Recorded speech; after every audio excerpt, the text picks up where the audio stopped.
mundo. Mais uma bela manhã aqui no parque, né? É um prazer estar de novo aqui com vocês. Não só de poder recebê-los, esse é o nosso segundo domingo com um culto presencial aqui na igreja, mas também de poder novamente estar com os irmãos trazendo a palavra.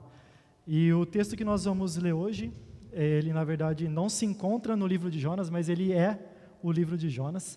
Então, se você nunca teve a oportunidade de ler todo um livro, hoje saindo daqui você vai poder dizer: eu já li todo um livro da Bíblia. E nós vamos ler o livro de Jonas juntos, uma história que é muito contada ali no Ministério Infantil. Certamente você se lembra e conhece aquele trecho famoso, né, dos 3 dias e 3 noites que Jonas passou ali na barriga do grande peixe, talvez da baleia, não sei. Mas hoje, mais do que olhar para essa cena específica, a gente vai tentar chegar à mensagem central desse livro, que é tão importante, um livro que é chamado por alguns teólogos de o segundo evangelho, ou o evangelho da segunda chance. Então, caso você não conheça essa história, você vai ter a chance de poder vê-la aí do início até o final. São apenas 48 versículos. A gente vai acompanhar aqui a leitura pela NVI, começando no primeiro capítulo, primeiro versículo. Vocês podem acompanhar aí pela Bíblia de vocês, ou então pelo telão aqui onde vai ser projetado. O texto diz assim: a palavra do Senhor veio a Jonas, filho de Amitai, com esta ordem: vá depressa à grande cidade de Nínive e pregue contra ela, porque a sua maldade subiu até a minha presença. Mas Jonas fugiu da presença do Senhor, dirigindo-se para Tarsis. Desceu à cidade de Jope, onde encontrou um navio que se destinava àquele porto. Depois de pagar a passagem, embarcou para Tarsis para fugir do Senhor.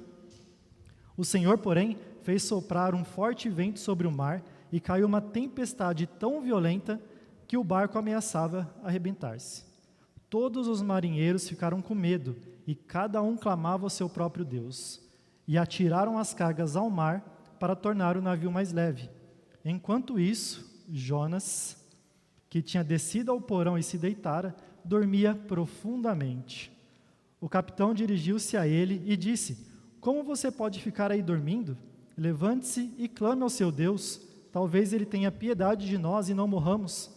Então os marinheiros combinaram entre si: vamos lançar sortes para descobrir quem é o responsável por essa desgraça que se abateu sobre nós. Lançaram sortes e a sorte caiu sobre Jonas. Por isso lhe perguntaram: diga-nos, quem é o responsável por essa calamidade? Qual é a sua profissão? De onde você vem? Qual a sua terra? A que povo você pertence? E ele respondeu: eu sou hebreu, adorador do Senhor, o Deus dos céus, que fez o mar e a terra. Então os homens ficaram apavorados e perguntaram: o que foi que você fez? Pois sabiam que Jonas estava fugindo do Senhor, porque ele já lhes tinha dito. Versículo 11: visto que o mar estava cada vez mais agitado, eles lhe perguntaram: o que devemos fazer com você para que o mar se acalme? Respondeu ele: peguem-me e joguem-me ao mar, e ele se acalmará. Pois eu sei que é por minha causa que essa violenta tempestade caiu sobre vocês. Ao invés disso, os homens se esforçaram ao máximo para remar de volta à terra, mas não conseguiram, porque o mar tinha ficado ainda mais violento. Eles clamaram ao Senhor: Senhor, nós suplicamos, não nos deixes morrer por tirarmos a vida deste homem. Não caia sobre nós a culpa de matar o inocente, porque tu, ó Senhor, fizeste o que desejavas. Em seguida, pegaram Jonas e o lançaram ao mar, enfurecido, e este se aquietou. Tomados de grande temor ao Senhor, os homens lhe ofereceram um sacrifício e se comprometeram por meio de votos. O Senhor fez com que um grande peixe engolisse Jonas, e ele ficou dentro do peixe 3 dias e 3 noites. Dentro do peixe, capítulo 2, versículo 1, Jonas orou ao Senhor, o seu Deus, e disse: em meu desespero clamei ao Senhor, e ele me respondeu. Do ventre da morte gritei por socorro, e ouviste o meu clamor. Jogaste-me nas profundezas, no coração dos mares. Correntezas formaram um turbilhão ao meu redor.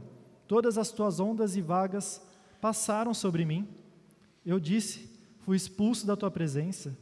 Contudo, olharei de novo para o teu santo templo. As águas agitadas me envolveram, o abismo me cercou, as águas marinhas se enrolaram em minha cabeça. Afundei até chegar aos fundamentos dos montes, a terra embaixo, cujas trancas me aprisionaram para sempre. Mas tu trouxeste a minha vida de volta da sepultura, ó Senhor, meu Deus. Quando a minha vida já se apagava, e me lembrei de ti, Senhor, e a minha oração subiu a ti, ao teu santo templo. Aqueles que acreditam em ídolos inúteis desprezam a misericórdia, mas eu, com um cântico de gratidão, oferecerei sacrifício a ti. O que eu prometi, cumprirei totalmente. A salvação vem do Senhor. E o Senhor deu ordem ao peixe, e ele vomitou Jonas em terra firme. A palavra do Senhor veio a Jonas pela segunda vez com esta ordem: vá à grande cidade de Nínive e pregue contra ela a mensagem que eu lhe darei. Jonas obedeceu a palavra do Senhor e foi para Nínive. Era uma cidade muito grande, sendo necessários 3 dias para percorrê-la. Jonas entrou na cidade e a percorreu durante 1 dia, proclamando: daqui a 40 dias Nínive será destruída. Os ninivitas creram em Deus, proclamaram um jejum e todos eles, do maior ao menor, vestiram-se de pano de saco. Quando as notícias chegaram ao rei de Nínive, ele se levantou do trono, tirou o manto real, vestiu-se de pano de saco e sentou-se sobre cinza. Então fez uma proclamação em Nínive: por decreto do rei e seus nobres, não é permitido a nenhum homem ou animal, bois ou ovelhas, provar coisa alguma. Não comam nem bebam. Cubram-se de pano de saco, homens e animais, e todos clamem a Deus com todas as suas forças. Deixem os maus caminhos e a violência. Talvez Deus se arrependa e abandone a sua ira, e não sejamos destruídos. Tendo em vista o que eles fizeram e como abandonaram seus maus caminhos, Deus se arrependeu e não os destruiu como tinha ameaçado. Jonas, porém, ficou profundamente descontente com isso e enfureceu-se. Ele orou ao Senhor: Senhor, não foi isso que eu disse quando ainda estava em casa? Foi por isso que me apressei a fugir para Tarsis. Eu sabia que tu és Deus misericordioso e compassivo, muito paciente, cheio de amor, e que prometes castigar, mas depois te arrependes. Agora, Senhor, tira a minha vida, eu imploro, porque para mim é melhor morrer do que viver. O Senhor lhe respondeu: você tem alguma razão para essa fúria? Jonas saiu e sentou-se num lugar a leste da cidade. Ali, construiu para si um abrigo, sentou-se à sua sombra e esperou para ver o que aconteceria com a cidade. Então o Senhor Deus fez crescer uma planta sobre Jonas, para dar sombra à sua cabeça e livrá-lo do calor, o que deu grande alegria a Jonas. Mas na madrugada do dia seguinte, Deus mandou uma lagarta atacar a planta, e ela secou-se. Ao nascer do sol, Deus trouxe um vento oriental muito quente, e o sol bateu na cabeça de Jonas, ao ponto de ele quase desmaiar. Com isso, ele desejou morrer e disse: para mim seria melhor morrer do que viver. Mas Deus disse a Jonas: você tem alguma razão para estar tão furioso por causa da planta? Respondeu ele: sim, tenho. Estou furioso ao ponto de querer morrer. Mas o Senhor lhe disse: você tem pena dessa planta, embora não a tenha podado, nem a tenha feito crescer. Ela nasceu numa noite e numa noite morreu. Contudo, Nínive tem mais de 120.000 pessoas que não sabem nem distinguir a mão direita da mão esquerda, além de muitos rebanhos. Não deveria eu ter pena dessa grande cidade? Vamos orar, irmãos, pedindo que Deus nos ajude. Senhor Deus, obrigado pela sua rica palavra, por podermos desfrutar da leitura dela, por podermos aprender com ela. Nos ajude, Senhor, com o seu Santo Espírito a entender o que de fato é a mensagem central desse livro, e como ele foi verdade para Jonas, como ele foi verdade para o seu povo naquela época e como é verdade para nós hoje. E nos ajude, Senhor, a guardá-lo e colocar em prática essa mensagem que o Senhor tem para nós. Em nome de Jesus. Amém. Então, meus irmãos, o primeiro ponto que eu gostaria de ressaltar sobre o livro de Jonas, como a gente pôde ler aqui, é que o foco do livro não é Jonas. O foco é o próprio Deus e a sua misericórdia para com aqueles que precisam de uma segunda chance. Quando a gente se lembra da história de Jonas, como eu falei no começo, a gente foca muito naquela parte do grande peixe, de como Jonas fica 3 dias e 3 noites ali dentro da barriga dele. Como será que seria isso? Será que esse peixe ainda existe hoje? Será que era peixe? Será que era baleia? E isso acaba tirando o nosso foco de outros milagres que Deus faz ao longo desse livro e também da verdadeira mensagem central, que é um Deus misericordioso que dá a segunda chance àqueles que não merecem. Um Deus que ama os seus inimigos. Um Deus que, nesse caso, abençoa os ninivitas. Os ninivitas, eles eram parte do povo assírio, um povo cruel, sanguinário, que dominava muitas terras ali no Oriente e que há anos atormentava os hebreus, com invasões, com guerras, roubando territórios. E mesmo assim, Deus nos ensina nesse livro que esse povo malvado, esse povo maligno, cruel, merece sim misericórdia e graça dele. E merecia também o amor ali no caso de Jonas, mas não foi o que aconteceu, né? Então eu gostaria de observar com os irmãos alguns contrastes que nós vemos aqui nesse livro, usando Jonas em relação a 3 personagens, assim, 3 grupos que aparecem para a gente, que apareceram aqui ao longo da leitura. Uma leitura que até, de certa forma, engraçada em alguns trechos, irônica em outros, algumas partes quebram a nossa expectativa, mas que vocês vão ver que todas essas quebras de expectativas nos apontam para essa mensagem central de misericórdia de Deus para com o povo.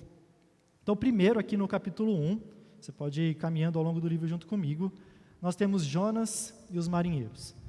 Então, Jonas recebe ali a mensagem do Senhor para sair de Israel e ir depressa até a cidade de Nínive para pregar para que aquele povo se arrependa da sua maldade. E a gente vê que, de fato, Jonas vai bem depressa, só que para o lugar errado. Então, Jonas deveria sair ali de Israel e ir para o leste, ali em direção, à cidade onde hoje seria Iraque, o Iraque, Mossul, a região de Mossul, no Iraque. Então, a nordeste de onde ele estava, mas ele foge para o oeste. Ele pega um barco para o lado oposto. Ali a cidade de Tarsis, hoje provavelmente seria na orla ali do Mar Mediterrâneo, próximo à Espanha. Então, você vê para onde ele deveria ter ido e para onde ele foi. E durante essa viagem, vem uma grande tempestade. A gente vê que a tempestade ali vem sobre o barco, faz com que os marinheiros fiquem desesperados. Você pode imaginar que esses marinheiros tenham feito essa viagem várias vezes, que eles conhecessem bem a região, conhecessem bem o seu barco, confiavam no seu barco, mas ainda assim, eles aqui aparecem desesperados, temendo pela própria vida. E começam ali a clamar aos seus deuses, a tirar coisas do barco para deixar o barco mais leve. E enquanto isso, o nosso grande profeta, dormindo tranquilamente, ali, na mais plena paz, não percebendo essa situação, no fundo do barco, como o texto diz aí para a gente. Até que então, o capitão do barco vai até ele, acorda, dá uma bronca, fala para ele: poxa, comece a orar ao seu Deus, olha essa tempestade que está sobre nós. E ali naquela situação eles lançam sortes, como o texto diz, para ver de quem era a responsabilidade daquela tempestade estar sobre eles. E ali eles percebem então que a culpa é de Jonas. E o próprio Jonas diz ser o culpado e reconhece a sua culpa. Mas eles ali se ficam um pouco perdidos, não sabem como agir. Porque olha só, vamos pensar aqui na resposta que Jonas dá a eles, quando eles perguntam: quem é você? E ele diz assim no verso 5: eu sou hebreu, adorador do Senhor, o Deus dos céus que fez o mar e a terra. E aí o texto também diz que ele já havia dito àqueles marinheiros de que ele estava fugindo do Senhor. E agora se coloque na cabeça desses marinheiros, olhando para aquele homem. A gente sabe que ele é o culpado, a gente tem que fazer alguma coisa com ele.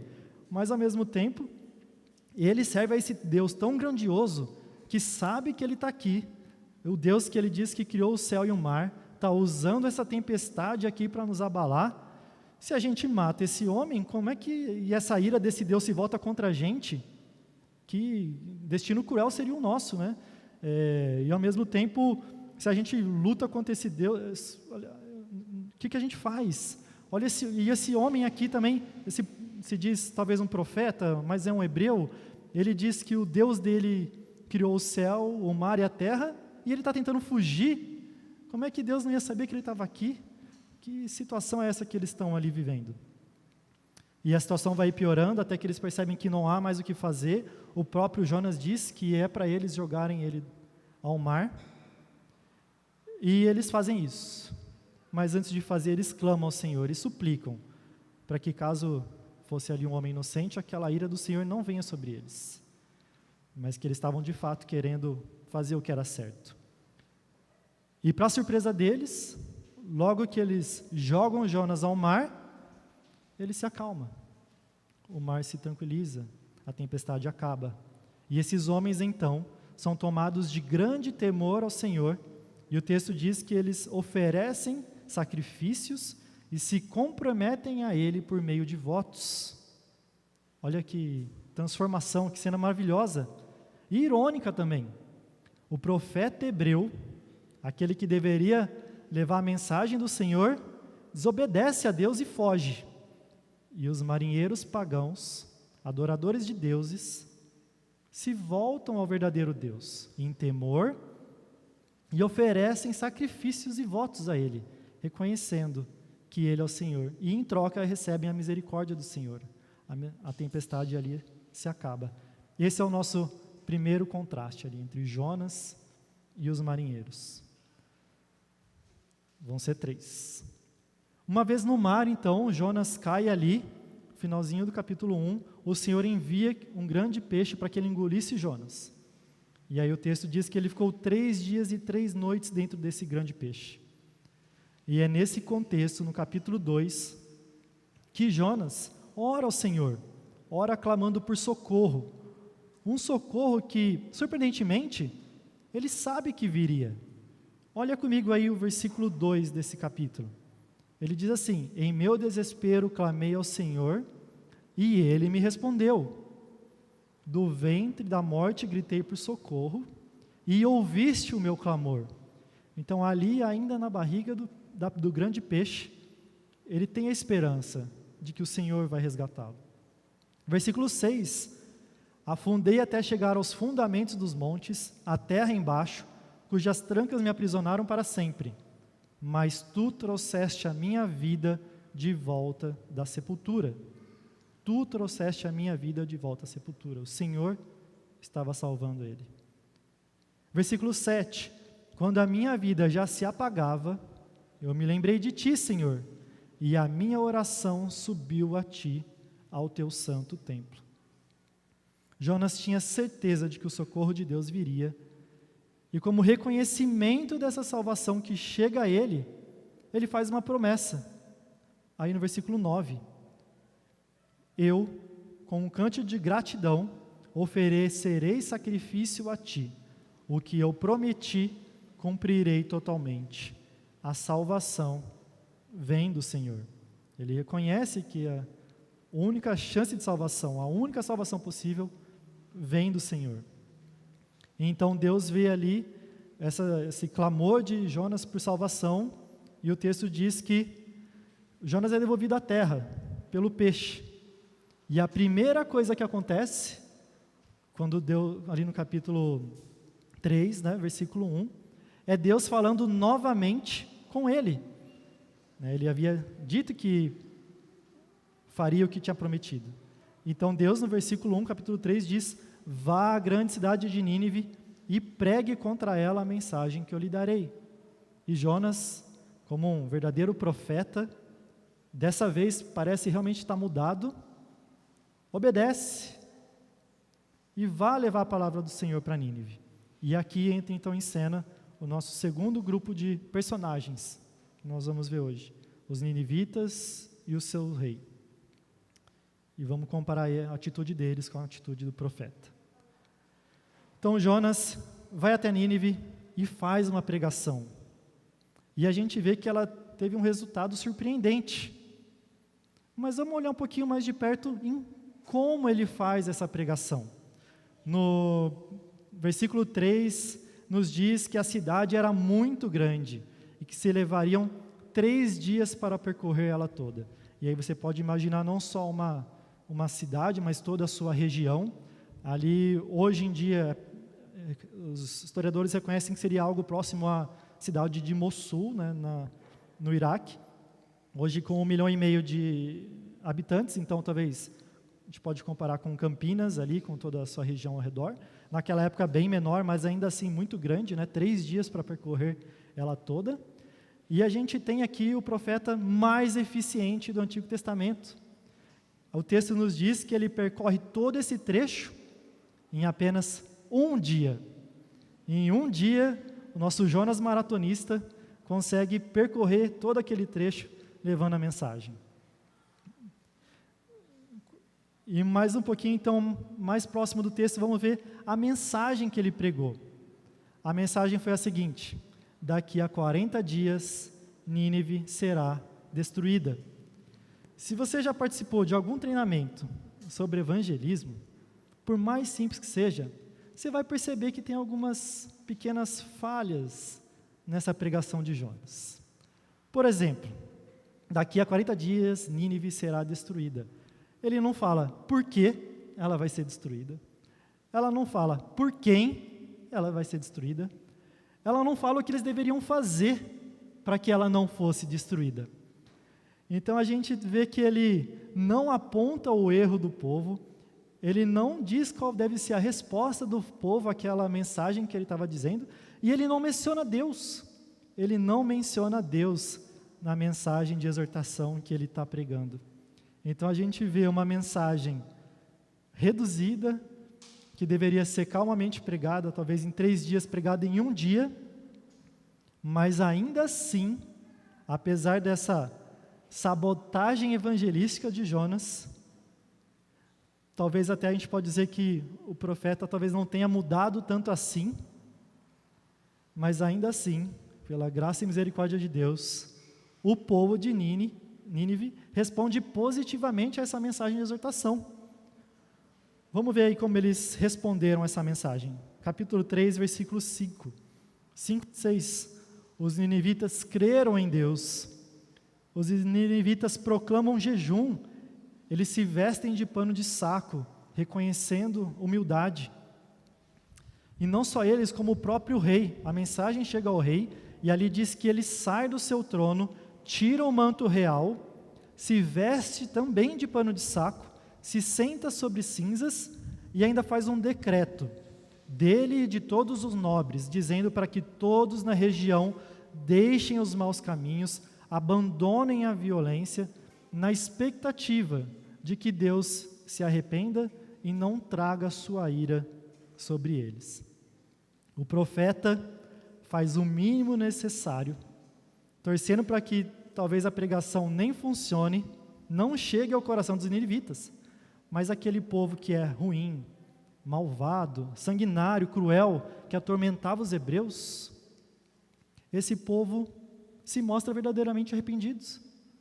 Eles se humilham diante do Senhor, e eles recebem a misericórdia e a graça do Senhor. Esse é o segundo contraste, né, entre Jonas e os ninivitas.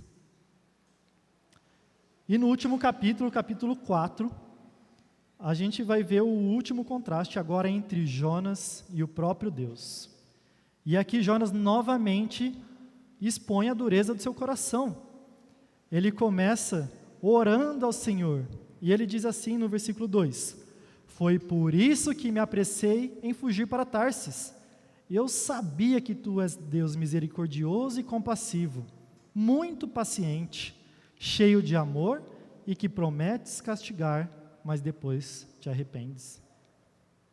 Eu entendo, irmãos, que este é o versículo central deste livro, daqueles que vale a pena deixar grifado aí na nossa Bíblia.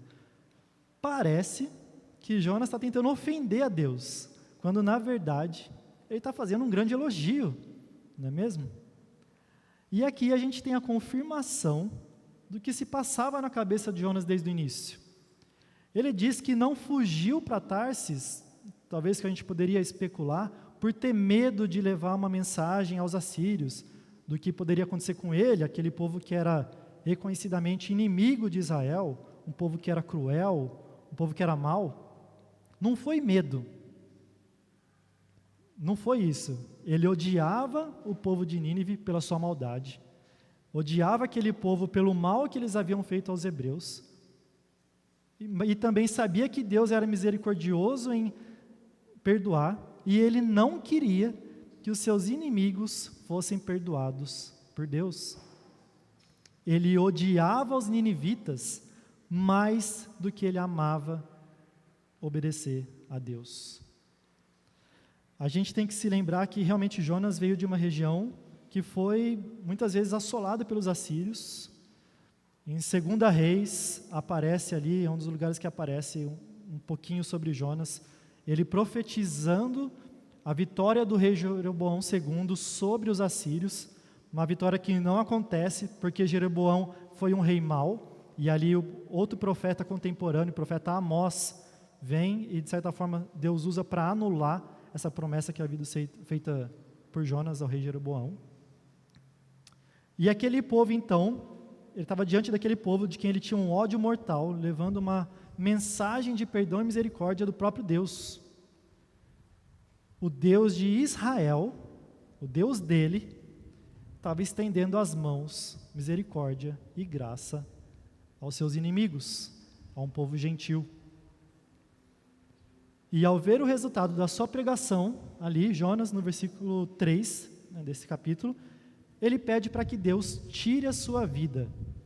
Jonas preferia morrer a ver os seus inimigos sendo perdoados por Deus. Ou então, ele preferia morrer do que ter um Deus que perdoa os seus inimigos. Deus queria perdoar, Jonas queria punir. Esse é o nosso terceiro contraste entre os nossos personagens. E assim nós temos aqui então, olhando desde o início do livro, os marinheiros gentios que temem e reconhecem o verdadeiro Senhor. Os terríveis ninivitas que se arrependem da sua maldade e se humilham diante do verdadeiro Senhor. Nós temos o Deus misericordioso, que quer dar uma segunda chance, que quer perdoar. Mas nós temos também Jonas, o hebreu, o profeta do próprio Deus, que prefere morrer a estender uma mão aos seus inimigos. E Deus ainda faz uma última provocação para Jonas aqui nos versos finais. Então o texto diz aí no finalzinho que em meio ao calor, então Jonas havia subido a colina para ver se alguma coisa ainda ia acontecer ali contra a cidade, talvez esperando algo como Sodoma e Gomorra, uma chuva de meteoros, alguma coisa do tipo. Mas em meio ao calor ali, Deus faz com que uma planta cresça e faça uma boa sombra sobre Jonas, ao ponto do texto nos dizer que ele ficou muito alegre. E é a primeira vez aqui, desde a saída da barriga do peixe, que ele esboça algum sentimento que não é raiva, rancor. Só um minutinho.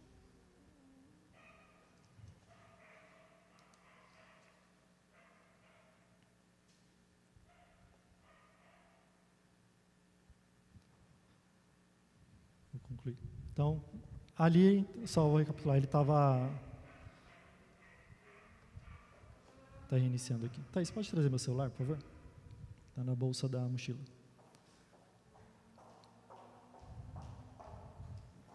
Obrigado.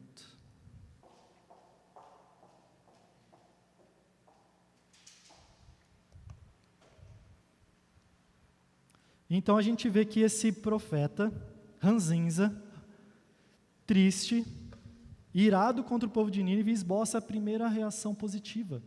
Ele está ali diante daquela cena, curtindo aquela sombrinha, muito alegre. Mas um dia depois, quando ele já estava acostumado com aquela sombrinha, Deus seca a planta e novamente nós vemos Jonas expor o seu coração, o que estava dentro dele. Ele diz assim no versículo 8: para mim seria melhor morrer do que viver, por causa dessa situação. E Deus o questiona: vale mesmo a pena ficar tão irado por causa de uma planta? E Jonas nos deixa ali então a sua última mensagem nesse livro. Olha o que ele diz aí: estou furioso ao ponto de querer morrer. E essa é a última participação do nosso profeta hebreu aqui nesse livro. Só que essa é a deixa perfeita para Deus fazer uma pergunta que certamente penetrou o coração de Jonas. Deus diz assim nos versículos 10 e 11, o finalzinho do livro: você tem pena dessa planta, embora não a tenha podado, nem a tenha feito crescer. Ela nasceu numa noite e numa noite morreu. Contudo, Nínive tem mais de 120 mil pessoas que não sabem nem distinguir a mão direita da esquerda, além de muitos rebanhos. Não deveria eu ter pena dessa grande cidade? A resposta de Jonas nós não sabemos, porque não tem aqui nesse livro, e talvez porque não fosse essa a intenção do autor. E tudo leva a crer que a intenção do autor é que o leitor se faça essa pergunta e responda a ela. E aqui nessa manhã, meus irmãos, essa pergunta então é para mim e para você, para nós. Como está o nosso coração? Deus nos pergunta: eu posso ter compaixão dos teus inimigos? Você está disposto a ir até eles por mim? Eu posso ter misericórdia deles? Você está disposto a entregar e derramar misericórdia sobre aqueles com quem você não gosta? O livro de Jonas é um desafio para que a gente possa olhar o nosso próprio coração e não ser como Jonas, mas que a gente possa se afastar desse comportamento dele e se aproximar da vontade de Deus, do exemplo de Deus. Um Deus compassivo, amoroso, misericordioso, cheio de graça. Jonas havia sido salvo por Deus. Deus enviou o peixe para livrá-lo da morte. Jonas recebeu uma segunda chance, mas ainda assim ele não queria levar a salvação aos ninivitas. E nesse texto a gente vê como um todo, a gente leu ele todo, a gente vê que o vento obedece a Deus lá no início com a tempestade, o mar obedece a Deus e se acalma, o peixe obedece a Deus e salva Jonas, a planta obedece a Deus e faz uma sombra, o verme obedece a Deus e mata a planta, o vento obedece a Deus e leva o calor até Jonas, os marinheiros se humilham e pedem diante de Deus e encontram salvação, os ninivitas se arrependem da sua maldade, se humilham diante de Deus e encontram salvação. O único que não obedece a Deus é o crente. O profeta Jonas, o grande hebreu, e o livro ainda termina com Jonas irado contra Deus. E aqui então a gente precisa deixar essa mesma pergunta que certamente penetrou o coração de Jonas, entrar no nosso coração. Talvez você tenha voltado das festas de final de ano amargurado com alguém, talvez não tenha sido o melhor Natal, o melhor Ano Novo que você já tenha tido, talvez não tenha sido muito bom por causa de alguma pessoa específica. Talvez você esteja irado com alguém do seu trabalho, talvez tenha alguém lá de quem você não goste muito, alguém com quem você não se dê muito bem, talvez seja na sua faculdade, na sua escola, alguém de quem você quer distância, quanto mais melhor. Talvez você esteja com ódio de alguém por causa da opinião política dela, e a gente vê esses sentimentos de raiva, ódio, de bipolaridade, de separação cada vez mais exacerbados, cada vez mais incentivados, inclusive.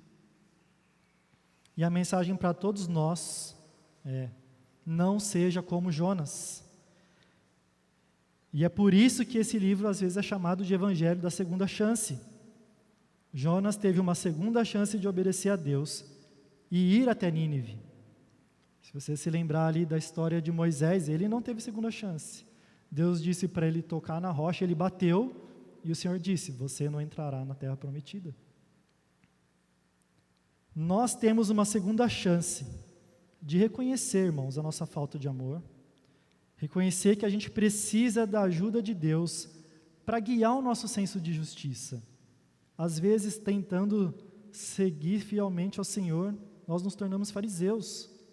Às vezes nós nos tornamos arrogantes, usamos a nossa própria régua para analisar aqueles que estão ao nosso redor.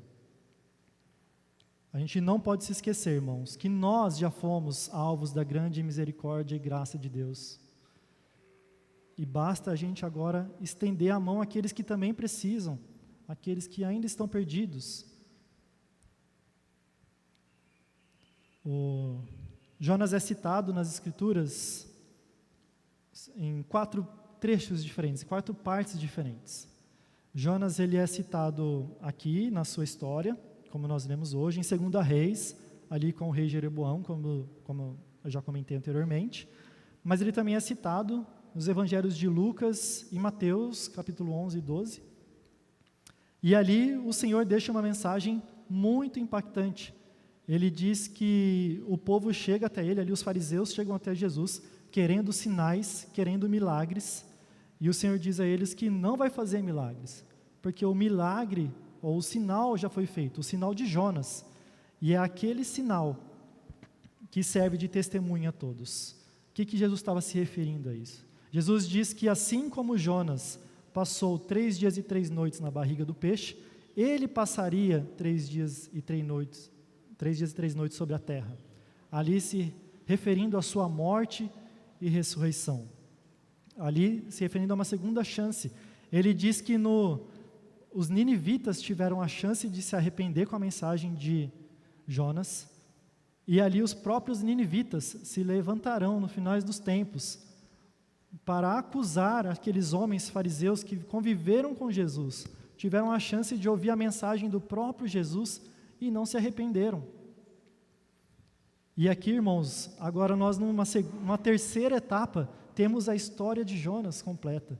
Temos a história da redenção completa ali, a história de Jesus, o próprio Messias que veio e morreu na cruz por nós. Então agora nós também temos que nos perguntar, e temos a chance de não sermos acusados pelos ninivitas. Temos a chance de olhar para as Escrituras, de entender a mensagem do Senhor e dizer: Senhor, eu creio que o Senhor é o Messias enviado, eu creio que o Senhor é o representante do próprio Deus que veio à terra morrer por nós. E se você já crê, meu irmão, se você já crê, você tem que olhar para essa mensagem de Jonas e entender que ela também é para nós, como cristãos, que nós devemos colocar em prática o amor e misericórdia de Deus. Nós somos hoje os agentes de Deus nessa terra. A gente cantou aqui nessa última música, né? Nós temos o prazer de sermos os encarregados do Senhor, os representantes de Cristo na terra, para levar essa mensagem de misericórdia, de graça e salvação. E nós não podemos escolher a quem nós levamos essa mensagem. Ela é para aqueles de quem nós gostamos, mas ela também é para aqueles de quem nós não gostamos, daqueles que nós tratamos como inimigos, para quem nós não queremos compactuar, estar perto. A mensagem de Deus também é para essas pessoas.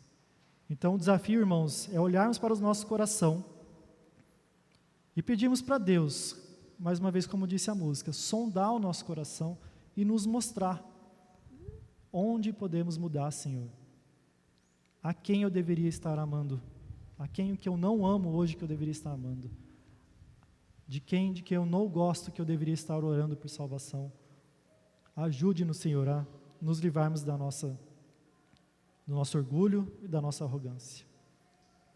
Então, quero convidar os irmãos a baixar a cabeça e juntos orarmos, pedindo para que Deus nos ajude nesse grande desafio que Ele deixa para nós. Senhor Deus, muito obrigado pela sua palavra maravilhosa. Obrigado, Senhor, porque nós podemos nos ver, Senhor, como um espelho. Nós podemos ver que ela realmente penetra o nosso coração e ela mostra coisa dentro dele que a gente não quer ver, mas também nos mostra atitudes do nosso coração de que nós não queremos ter, Senhor. Então nos ajude, Senhor, nos ajude a mudar, nos ajude a termos uma vida que realmente reflete a sua graça, que reflete a sua misericórdia, aquelas pessoas que estão ao nosso redor. Nos ajude a sermos amorosos. Te damos graças, Senhor, porque tão grande salvação chegou até nós. Nós também éramos gentios, nós também estávamos perdidos e o Senhor nos deu uma segunda chance. Nos ajude, Senhor, a dar segunda chance a todos que estão ao nosso redor. A sermos usados pelo Senhor para realmente proclamar esse amor. E como a sua própria palavra diz, que por meio do nosso amor uns aos outros e aqueles de fora, eles olham para nós e reconheçam que nós servimos ao verdadeiro Deus. Que por meio da sua igreja, aqui, Senhor, a nossa igreja, a sua palavra seja pregada e vivida aqui nessa cidade, Senhor. Em nome de Jesus. Amém.